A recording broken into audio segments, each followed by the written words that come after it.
全球思想者的专业媒体，来自各大智库、顶级媒体，评论简报。在与中国的贸易战中，很少有行业支持关税。外交关系委员会，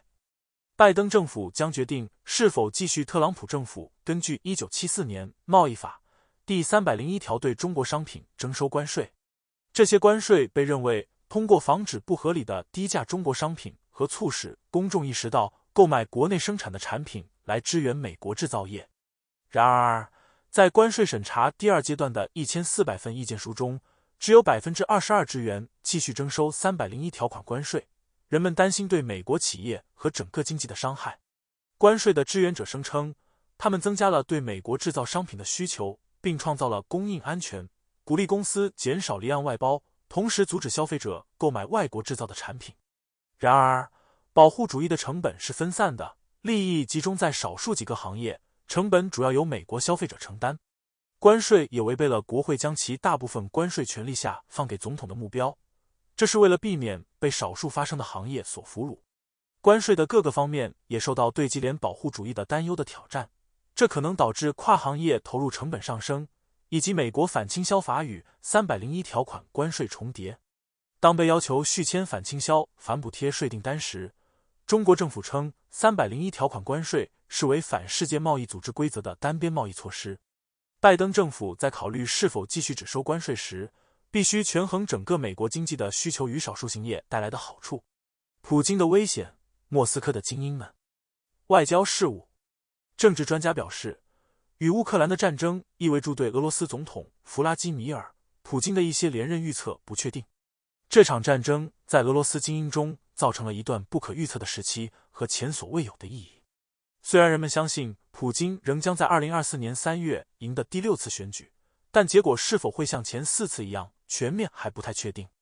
俄罗斯著名英乐制作人约瑟夫·普里戈金 （ISF Prigozhin） 和前参议员法哈德·艾哈迈多夫 （Farhad Akhmedov） 之间泄露的谈话表明，两人都对俄罗斯的领导层感到愤怒，并认为该国的政策制定者缺乏做出重要决定的能力。他们还声称，普京的一些最重要的人物，如国民警卫队领导人，正在密谋反对该国的国防部长。他们的声明据说代表了俄罗斯精英之间的言论，表现出高度的不满。恢复军事动员造成的社会动荡可能会在持不同政见者和侵占者之间造成进一步的分裂。虽然俄罗斯安全部门希望莫斯科取消剩余的自由，取消去年的地区选举，并坚持要求克里姆林宫颁布戒严令并关闭俄罗斯边境，但这些努力都失败了。军事失败将激起俄罗斯愤怒的爱国者的愤怒，侵占博主抨击俄罗斯军方的表现，并威胁要在2024年放弃支援普京。这种反应可能导致克里姆林宫采用军事独裁的策略，或进一步镇压该国以支持战争，并加剧那些希望升级的人和那些不想升级的人之间的分歧。无论哪种方式，普京都可能失去一些权力，尽管他已经是第5个任期。因此，可以想象莫斯科的精英们可以开始认真考虑自己选择继任者。如果普京对战争变得更加优柔寡断或被误导，最富有和最强大的俄罗斯人将有更大的动力和能力自己组织起来。虽然现在看来政变不太可能发生，但这场战争在俄罗斯精英中造成了前所未有的不可预测性和动荡，从而使未来变得不确定。普京愿意投入更多的资源来避免军事失败，这使他走上了一条冒险的道路，将他的未来与不可预测的冲突联系起来。虽然普京有可能赢得选举，但差距可能不是历史上最大的。英国成功向亚洲倾斜。外交政策的一篇文章说，英国成功倾斜印太的区，这体现在该国加入全面与进步跨太平洋伙伴关系协定 CPTPP。CPTPP 的经济影响非常有限，但表明料英国向印太地区的支点。这重倾斜是由前首相鲍里斯·约翰逊创造的。然而，主要来自俄罗斯对乌克兰的侵略和工党反对该政策的论点。它也被认为是总理里希·苏纳克 Rishi Sunak 的机会主义采用的。他被认为在亚洲问题上更加谨慎，在切断与北京的关系方面不那么教条主义。尽管如此，一些宏伟的专案，包括 CPTPP 最近宣布的澳大利亚、英国、美国安全条约和全球空中作战计划，是将重点牢牢放在印太地区的关键战略。阿拉伯独裁者的新宗教剧本。外交政策。中东各国政府一直在推动政府资助的所谓温和伊斯兰项目，作为促进和平、宽容和温和的战略。然而，他们同时利用支援其专制统治的宗教。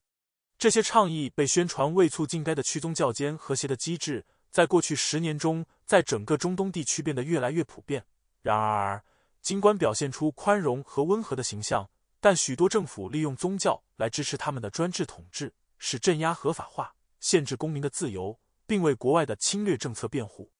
温和的伊斯兰教计划主要针对西方，特别是美国，因为它仍然是许多带头这些专案的政府的安全保障。在将这一形象投射到全球范围内时，沙乌地阿拉伯和阿联酋等国将其视为其他互补软实力举措，以及使其国内解释民主蒙古与俄罗斯和中国的牢固关系。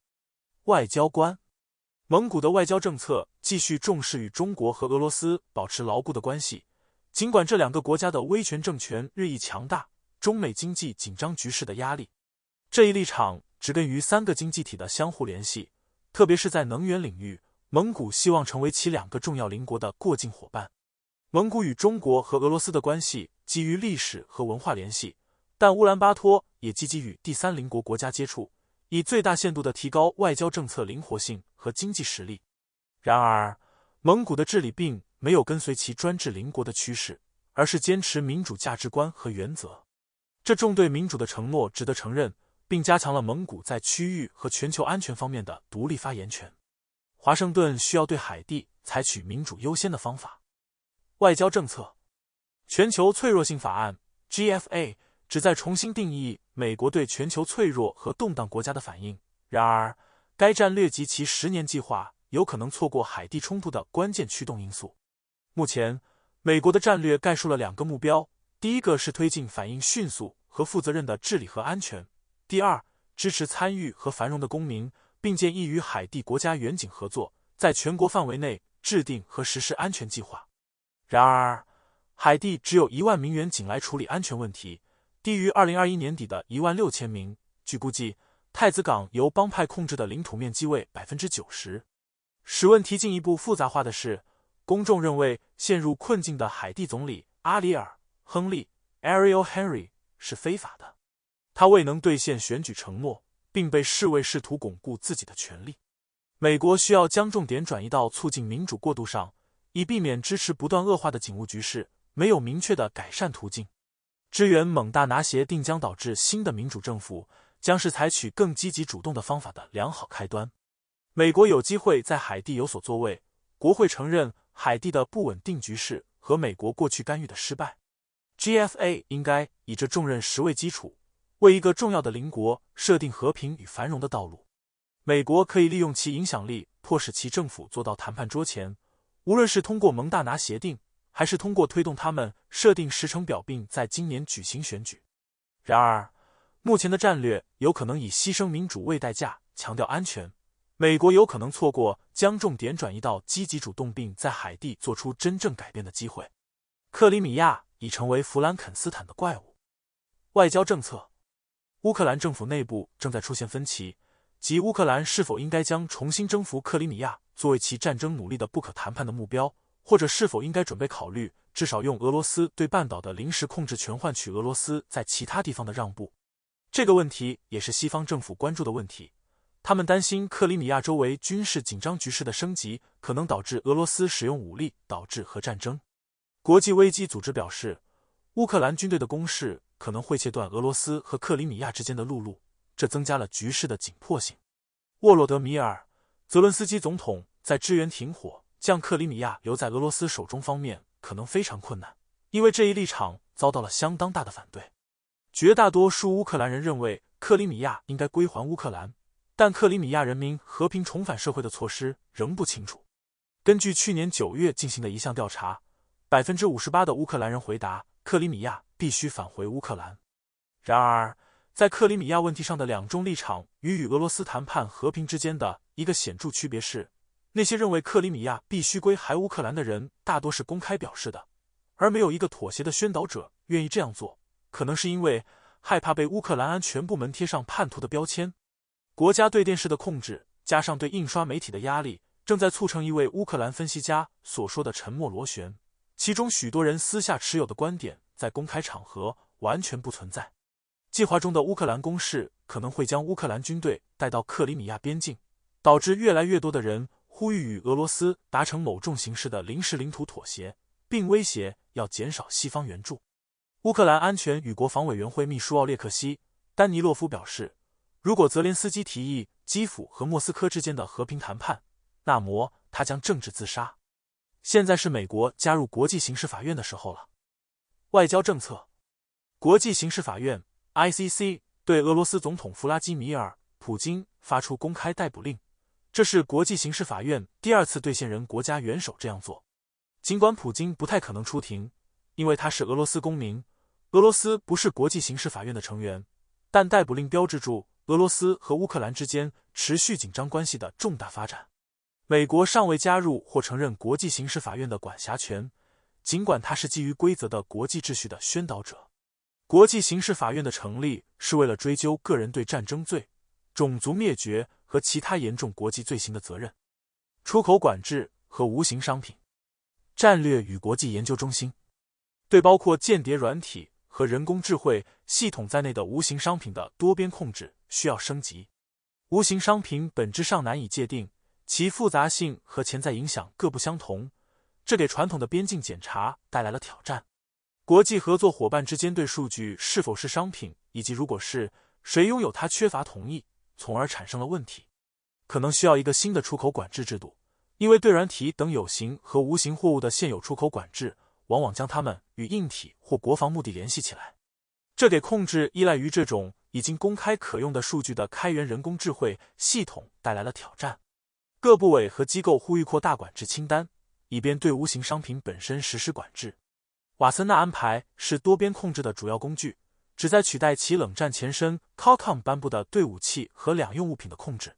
负责工业和安全的商务部副部长艾伦·埃斯特维兹 Alan Esteves 质疑瓦森纳的共识以及围绕导弹和化学生物和澳大利亚集团控制的现有安排，并指出需要建立管理无形商品的重要第五机制。朝鲜领导人指导中央军委会议。外交官，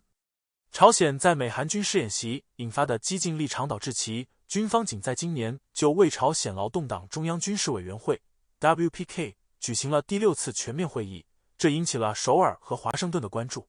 该国对其核计划的承诺现在比以往任何时候都更加明显。领导人金正恩公开宣传其被用作进攻手段的潜力。